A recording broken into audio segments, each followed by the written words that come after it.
Alright, I'm John Burek, and this is my Service Learning Project PowerPoint presentation.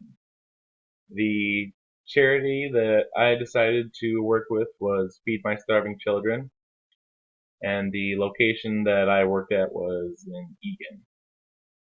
Alright, let's get started. So what is Feed My Starving Children? Feed My Starving Children is a nonprofit Christian organization founded by a Minnesota native, actually, named Richard Proudfit in 1987. While just after doing charity work in Honduras with a group of doctors, they found that they couldn't really help any of the children of the local community because the children were simply malnourished. They just needed food and meals on a regular basis, and there just wasn't any around. So they couldn't really do anything with their medicine. So after returning to Minnesota, Richard decided to found Feed My Starving Children, and basically with the design to help bring food to malnourished kids in third world countries, as well as areas affected by natural disasters. And even today, 6,200 children die every day from malnourishment, just lack of food. And of the many children that live on and survive that malnourishment, it leads to a fourth of the all children in the world being stunted mentally and/or physically in their growth. And the side effects from this are permanent. They will never ever get better as they age into adulthood, no matter what kind of nourishment they receive, how much food they eat, what kind of vitamins they have. So this is basically what Feed My Starving Children has set out to basically stop and help children get the right amount of nourishment that they need early on so that they can have a healthy growth into adulthood, so that the younger generation can grow up strong to take the older generation's place when the time comes, so the world can become a healthier, better place overall. And actually, in the last 11 years, Feed My Starving Children has earned the highest ranking review from Charity Navigators, which is quite remarkable, actually. It puts them in the top 1% for the charity's overall trustworthiness, and where their percentage of donations really go to. Actually, over 90% of their total donations go to feeding kids and buying meals just to be packaged for kids. And the other less than 10% is basically on advertising and to pay what few employees they actually do have.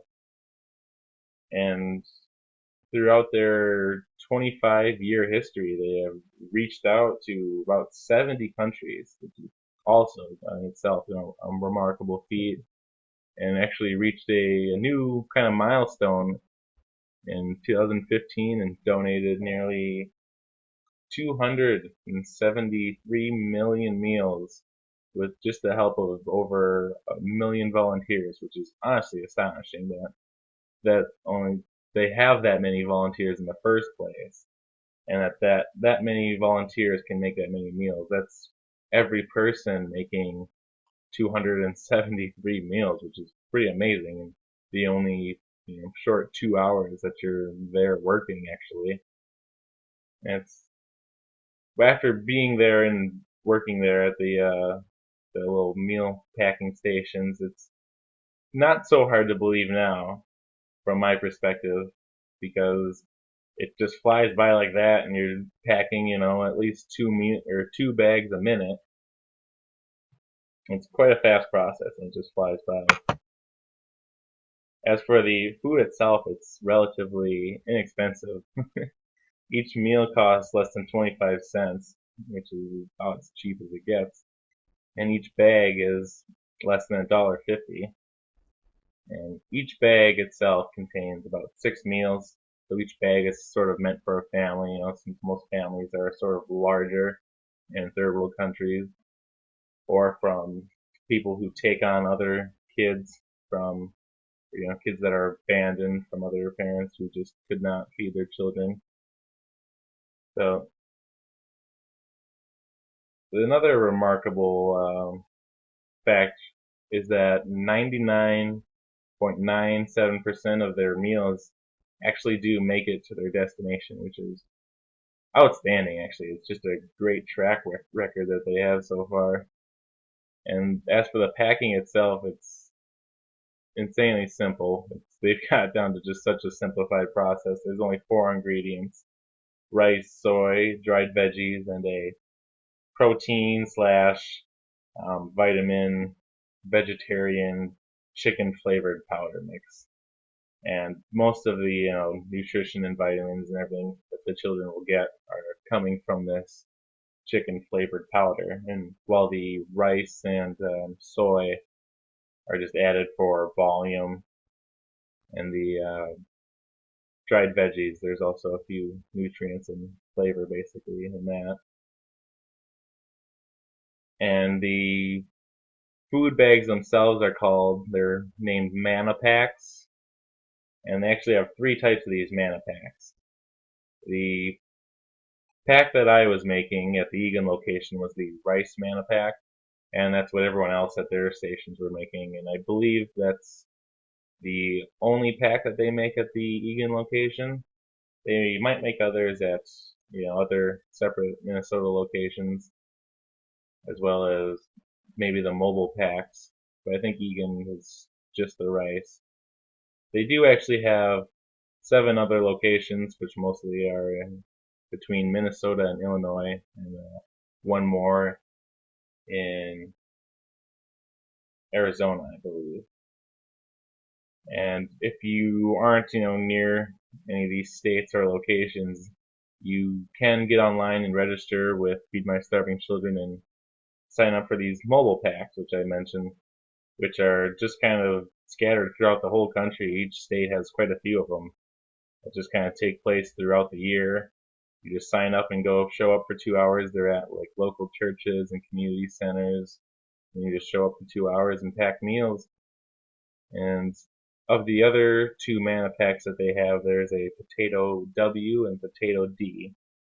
And the Potato W I know is more for infants and very young children, like toddlers, who are just starting out. They need to give them lots of nutrition and lots of vitamins right out of the gate to just give them a healthy head start on life, so they can grow physically and mentally where they appropriately. And the Potato D is um, more for digestion. Actually, it's to help adults and children of all ages deal with digestion, infection, or problems that they may have from picking up worms or parasites, or eating something bad, or drinking unclean or untreated water, which is a very regular case in a lot of these countries. That's just all there is, honestly. And as far as cooking these meals go, that's actually all you do need is just boil some water, till it's clean, and just throw the mana packs in with the water, and in a couple minutes just stir it until the water kind of boils off, and within, I don't know, 5 minutes I think you have a cooked meal, and it's actually fairly tasty. We were able to sample one when we were done packing. They're not so bad. Out of Feed My Starving Children's long history, they have hundreds of thousands of great success stories, and there's many to look and choose from. But I decided to tell the story of this little girl, Marilyn, who is from Haiti, and she was actually abandoned as an orphan. She was part of an orphanage, but they had to put her back out on the street along with 16 other children because they just didn't have the amount of room. They didn't have the beds or the food to take care of them, so they actually had to turn them away and put them back out on the street. And the missionaries of Feed My Starving Children found them. They actually found them This is in 2012, just after the large Haiti earthquake. They found Marilyn. I forget if she was lying just somewhere, in the street.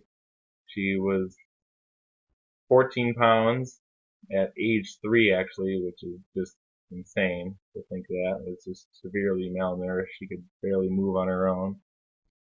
She was infected with tuberculosis, and the missionary said that she was breathing, taking a breath every 30 seconds, and so she basically was on the verge of dying, and it was very questionable whether she would make it or not. But the missionaries rushed her to a hospital in the inner city where she was able to receive medical attention fast enough, actually, and they treated the tuberculosis and brought her condition to stable, where she was put on the Feed My Starving Children meal plan. And just shortly after that, within 2 months, she gained 20 pounds, actually, and continued to grow and gain weight after that. Healthy weight, of course. And the other picture you can see that's her just 2 years later at age 5. You can tell she can stand on her own. She looks like a normal, strong, healthy child, actually, just like any other child you would see.